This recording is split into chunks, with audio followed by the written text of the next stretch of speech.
Silence is a commodity. We pay for it with noise-canceling headphones, soundproof panels, white noise machines. We carve out little voids of quiet in a deafening world. But what if the silence isn't empty? What if you've just been tuning out the other thing that lives there? This isn't about ghosts. It's about resonance, an echo that learned to talk. Meet Ben, audiophile, software developer, a man who believed he could filter the universe into clean, binary code, signal, and noise. His new apartment was perfect. A concrete high-rise, a sanctuary of quiet, except for the vents. The building has a pulse. All buildings do. Pipes expanding, wind stress. Ben wrote it off as infrastructure. The building breathing, but then it breathed back. I can't even think straight. Think straight. The first rule your brain breaks. It must have been the radio next door. A TV. An audio hallucination from fatigue. You log a rational explanation. You file it away. But the Echo Man doesn't like to be filed away. It wasn't repeating him. It was asterisk acknowledging asterisk him. A conversation of one. This is the hook. The perverse intimacy of it.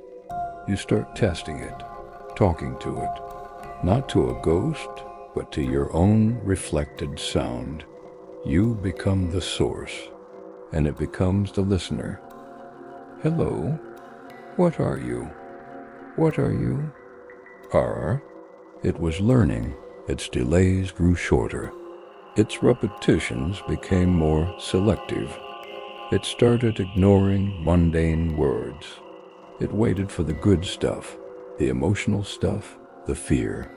I'm so sick of this. Sick, that's the shift.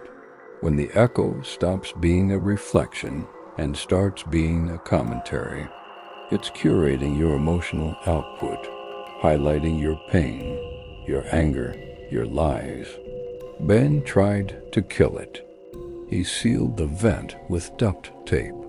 That night, the voice came from the bathroom drain. He stuffed the drain.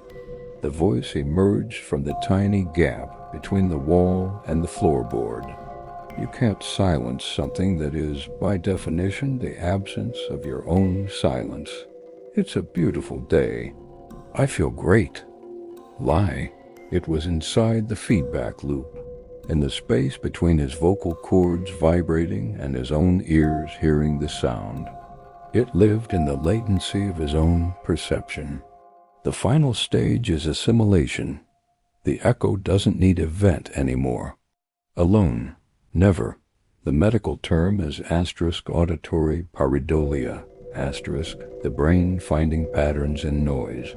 But this was the opposite. It was finding noise in the perfect pattern of silence. A sentient auditory mold growing in the shape of his own psyche. He ripped off the headphones. The studio was dead quiet. But the voice was now asterisk inside the quiet asterisk. In the ringing in his ears. In the memory of sound, he stopped speaking.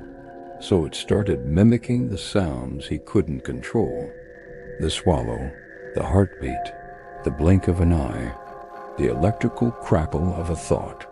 The last thing Ben ever said aloud was a whimper. The echo didn't repeat it. It asterisk soothed asterisk it. With a shush, they diagnosed him with severe schizophrenia. A break from reality.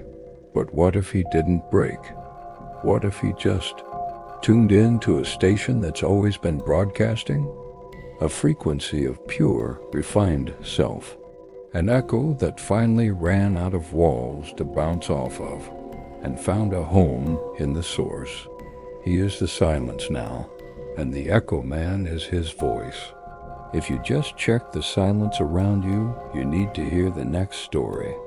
Subscribe now. Hit that bell for all notifications. Before the quiet in your own room starts to feel a little too attentive. Stay sharp. Stay with us. The next story is waiting.